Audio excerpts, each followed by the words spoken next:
Yeah, my experiences have been certainly all over the world, and then we, after retiring from the military, decided to come back. We chose to come back to Central Texas.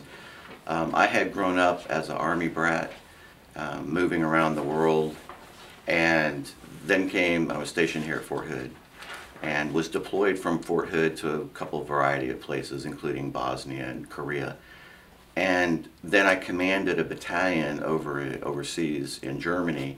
And when my wife and I were deciding to get out of the military, where are we going to go? We decided to come back here because we really like Central Texas. We like the people here and the spirit.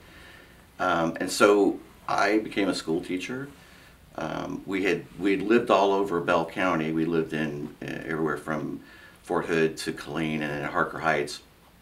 Matter of fact, two of my sons graduated from Harker Heights High School. And then I was teaching at Belton for almost 10 years. Still stay really involved with them and a lot of the activities up here in Bell County. So yeah, it's just been one of the areas that we really like. I currently live in Cedar Park, and what we're thinking is that we've got a congressman now who's not particularly in touch, not necessarily representing us, and that we have more of a feel for the pulse of the community. And we're getting a lot of people that say that they're not happy with Congress the way it is, as dysfunctional it is. They want regular people. You don't have to be a lawyer to think and understand that legislation may not be good for people, or you don't have to be a lawyer or a judge to know that a law is not beneficial. So right now our strategy is to take into account both counties. I think in the past, one of the mistakes that Democrats have made is placing all their emphasis in Williamson County.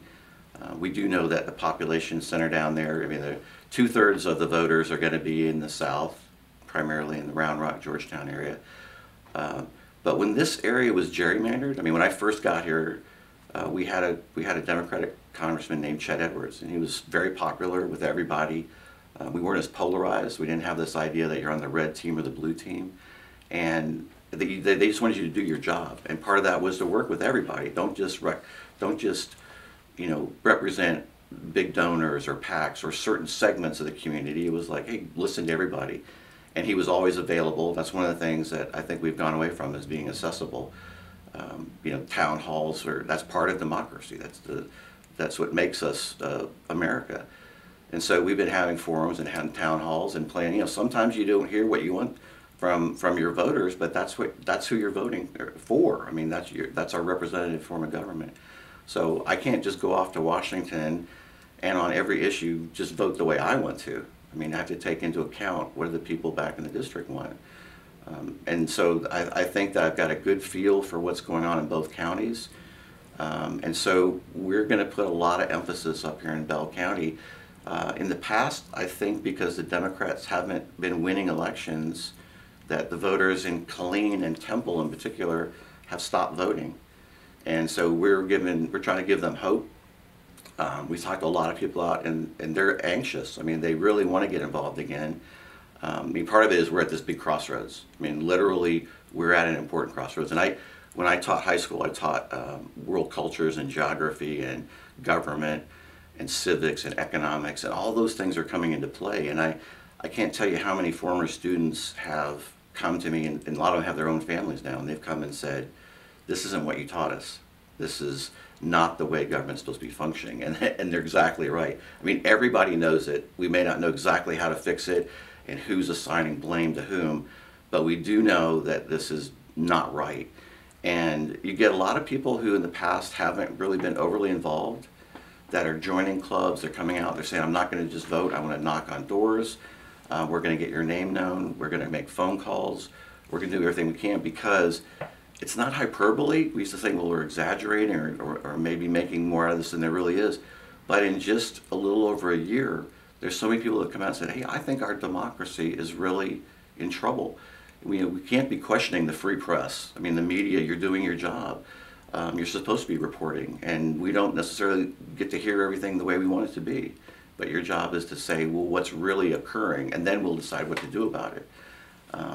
And we're questioning the judicial system. We're questioning our election system. And you need a balance of power, and I think right now Congress is has gone away from its responsibilities. I mean, they're waiting for the president to decide everything for them, and that's not how it's supposed to be. We need the three: judicial, executive, and legislative. And I know going there, I don't owe anything to anybody.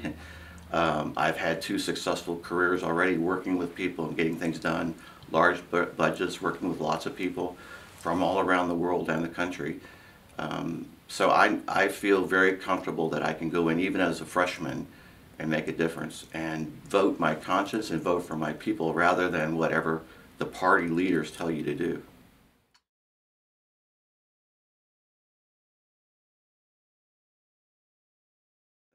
I know the ones that come to me and that I hear oftentimes when I talk to the voters, especially here in Texas District 31, is education, public education in particular. You know, it just seems kind of un-American to me that at this point we're talking about skimming money, taking money off public schools where we already have funding problems here in Texas, and providing them in the form of vouchers to other people. We know how this has worked in the past, both with the lottery. I mean, in every scenario, they don't add money. This isn't, they're just going to take money from one and give it to another. And I think that's exactly the wrong answer. You know, America's been based on this concept of public education for all. It's a shared experience. So that's one that I know that is deep, you know, as an educator and a teacher myself, and having 5 kids. All of our kids went to public schools here in Texas. They all graduated from public universities in Texas and got great educations. So that'll be certainly one of the main priorities. Another issue that comes up consistently is health care. And you know, I was a recipient of health care my whole life from a single payer system in the government. I was a military brat, so I was covered. And that was a really important part of it. My dad served 32 years in the military, infantry officer. And my mother was very, very ill pretty much my whole life. She died relatively young. But it was very clear to me that that was a big worry for my father. But at least it wasn't a financial one. That they knew that her illnesses weren't going to bankrupt us, and that, you know, I would still be able to have a life after she was gone. So that was my experience as a young person.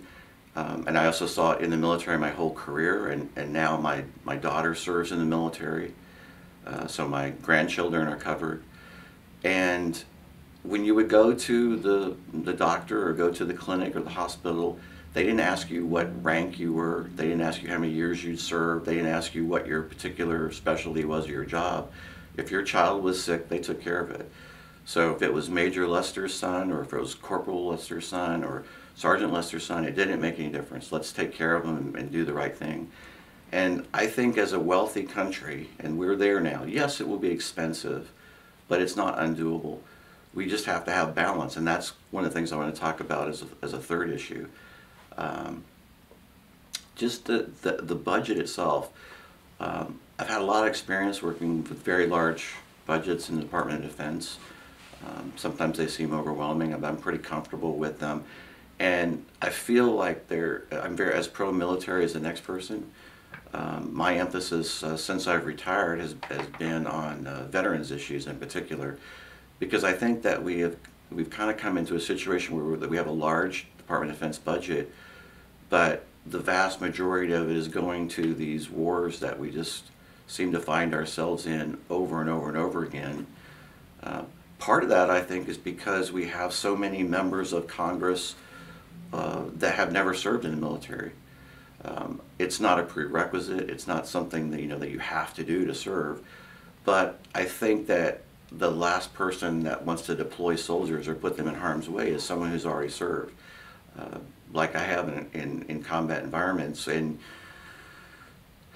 I think we are less likely to find ourselves in these wars if we have people involved that know what these decisions mean. So again, back to the concept of the balancing of the budget. It seems like right now, besides the money that's going toward these wars in Iraq and Afghanistan and around the world, is that we're buying a lot of very expensive weapon systems. Now, again, I'm one of the first people who want to make sure that our soldiers and sailors, Air Force and Marines have the items they need to do their jobs and stay safe. But my priority is not going to be Department of Defense contractors. Sometimes we have congressmen that they become enamored with the most expensive, fancy toy, and they want to buy that. Our incumbent in particular, it seems like he's never seen a weapon system that he doesn't love, and the more expensive, the better.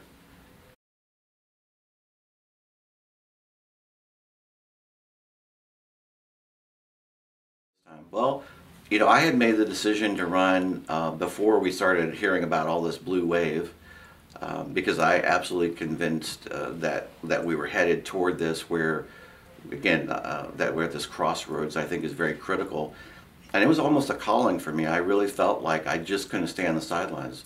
I had a lot of former students that had said, "This isn't what you told us. This is how it's supposed to be." And I had always talked to them and said, hey, at some point there's going to be a cause that's important to you. It's got to be something that you come to on your own, and to give back and help other people. I mean, right now maybe it's time, maybe later you'll have financial resources, but somehow, some way, find some way to help other people. And I think that's what's happened, is that our government has always been involved in helping other Americans.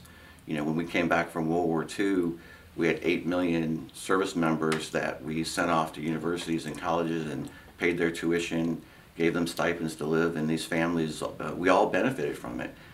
But right now, it seems like we've got a government that's transactional. We want to have winners and losers.